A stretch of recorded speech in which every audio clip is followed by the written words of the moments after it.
How many times have you heard the phrase, take Trump seriously, but not literally? Look, the old saying, and it's true, you should always take Trump seriously, but not necessarily always take him literally. But if he never really means anything he says, or if everything is a joke whenever he says something crazy and is just trolling, he can never be held accountable for anything. And that permission structure where he can never do any wrong is created by a media ecosystem of politicians, podcasters, and TV personalities who downplay Trump and his administration's actions no matter what those actions are. And the result is that we as a country will accept whatever Trump does and follow him wherever he decides to take us. For instance, when Vice President J.D. Vance was asked about whether Trump would pardon the people who stormed the Capitol on January 6, 2021, on his behalf, Vance initially said that if you protested peacefully on January the 6th and you've had Merrick Garland's Department of Justice treat you like a gang member, you should be pardoned. If you committed violence on that day,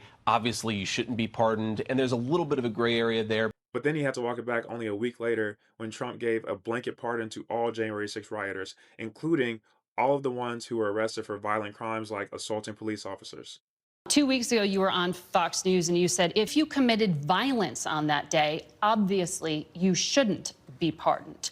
Did you counsel the president against these blanket pardons for 1,500 people, including those who committed violence? Margaret, I noticed that you cut off the thing that I said immediately after that. The full quote is that, of course, there are gray areas. Daniel Rodriguez used an electroshock weapon against a policeman who was dragged out of the defensive line by plunging it into the officer's neck. He was imprisoned, sentenced to 12 years, 7 months. He got a pardon. Ronald Maccabee hit a cop while wearing reinforced brass knuckle gloves, and he held one down on the ground as other rioters assailed the officer for over 20 seconds, causing a concussion. If you stand with law enforcement, how can you call these people unjustly imprisoned? What the president said consistently on the campaign is that he was going to look at a case-by-case basis, This is blanket. and a lot of people were denied their constitutional rights. The president believes that, I believe that, and I think he made the right decision. It honestly reminds me of this meme that was created in response to the January 6th insurrection. All right, don't cross this line. Otherwise, I can't support you.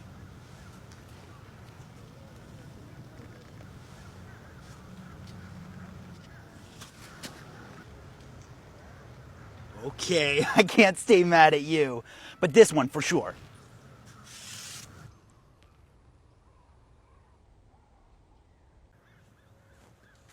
Okay.